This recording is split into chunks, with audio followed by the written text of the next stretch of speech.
Halo semuanya, kami dari kelompok 5. Kami akan mengerjakan tugas Cash Based Learning 2 Akuntansi Pajak. Selamat menyaksikan.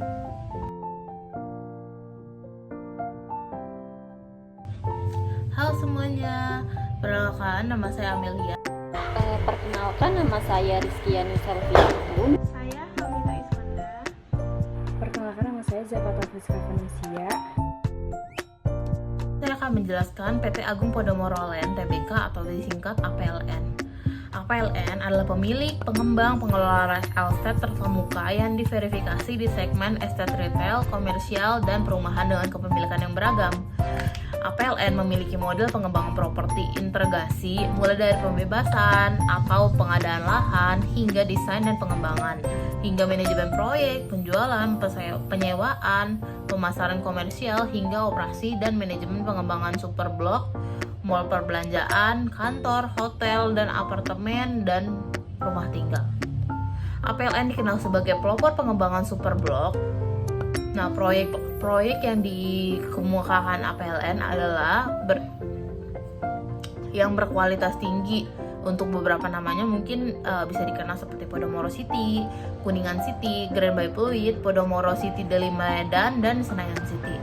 Nah, APLN juga mengembangkan beberapa proyek berkualitas tinggi seperti Podomoro Park Bandung, Podomoro Golf View Cimanggis, proyek super luxury premium seperti Bukit Podomoro, Jakarta, dan Township dengan harga yang terjangkau seperti Kota Podomoro, Tenjo. Di sini saya mau menjelaskan tentang sedikit pengertian aset pajak tangguhan. Aset pajak tangguhan diakui atas jumlah pajak menghasilkan terpulihkan pada periode mendatang sebagai akibat perbedaan kontemporer yang boleh dikurangkan. Justifikasi manajemen diperlukan untuk menentukan jumlah aset pajak tangguhan yang dapat diakui sesuai dengan waktu yang tepat dan tingkat laba fiskal di masa mendatang sejalan dengan strategi perpajakan ke depan. Di sini saya mau menjelaskan tentang penerapan PSAK 46 di PT Agung Podomoro Land Tbk. Amandemen PSAK 46 tentang pajak penghasilan dan pajak tangguhan terkait aset dan liabilitas yang timbul dari transaksi tunggal. Di sini saya mau menjelaskan tentang beban pajak final pada PT Agung Podomoro Land. Beban pajak final ini sehubungan dengan penjualan rumah tinggal, perkantoran, apartemen, pusat pembelanjaan, rumah kantor, kios, gerai, tanah, rumah toko, penyewaan, dan jasa pengelolaan adalah sebagai berikut. Di sini ada data pada tahun 2023 dan 2022. Beban pajak final yang berasal dari pengalihan hak atas tanah dan atau bangunan yaitu sebesar Rp79.494.174. Sedangkan pada tahun 2022 yaitu sebesar Rp179.824.374. Terus selanjutnya yaitu ada penyewaan dan jasa pengelolaan yaitu sebesar Rp60.228.873.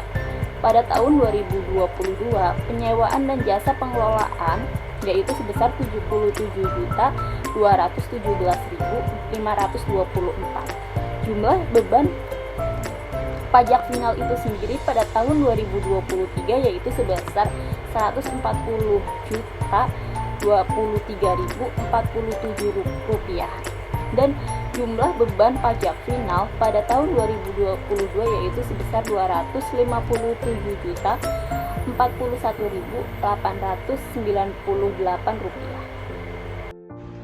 Dalam laporan keuangan ini, kita dapat melihat kesimpulan bagaimana pajak kini dan pajak tangguhan. Pajak kini hanya tercatat untuk entitas anak di tahun 2023, sedangkan di tahun 2022 tercatat untuk perusahaan induk dan entitas anak. Pajak tangguhan merupakan penyesuaian pajak yang diakui karena perbedaan waktu pencatatan antara laba fiskal dan akuntansi. Maka, total beban pajak penghasilan tahun 2023 lebih tinggi dibanding 2022 karena peningkatan pajak tangguhan dari entitas anak. Rekonsiliasi antara laba sebelum pajak menurut laporan laba rugi komprehensif dan laba fiskal. Laba sebelum pajak disesuaikan dengan pendapatan dividen, penyesuaian rugi pajak dari entitas anak atau asosiasi, dan elemen lain seperti penghasilan yang telah dikenakan pajak final. Laba fiskal yang menjadi dasar perhitungan pajak penghasilan memiliki nilai yang berbeda setelah penyesuaian tersebut.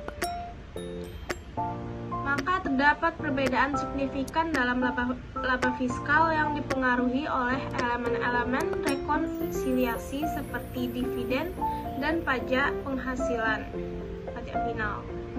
Selanjutnya, berikut perbedaan akuntansi serta fiskal memengaruhi perusahaan di tahun 2023 dibanding 2022. Yang pertama ada perbedaan permanen, di mana meliputi biaya-biaya yang tidak dapat dikurangkan secara pajak, seperti denda pajak, kesejahteraan karyawan, dan sumbangan.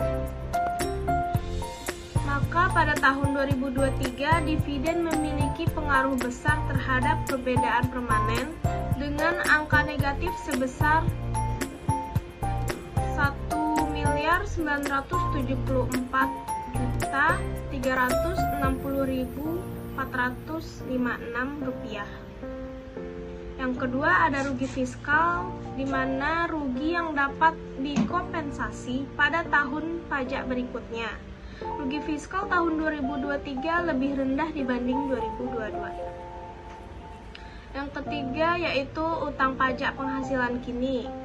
Total utang pajak penghasilan kini pada 2023 menurun dibanding 2022, mencerminkan penurunan beban pajak yang harus dibayarkan pada periode berjalan.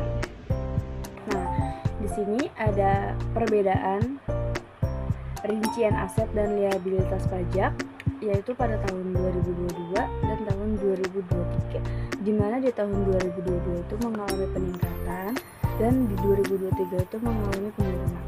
Kesimpulannya adalah PT Agung Podomoro Land Tbk adalah pengembang properti yang inovatif dan efisien dengan portofolio proyek berkualitas tinggi.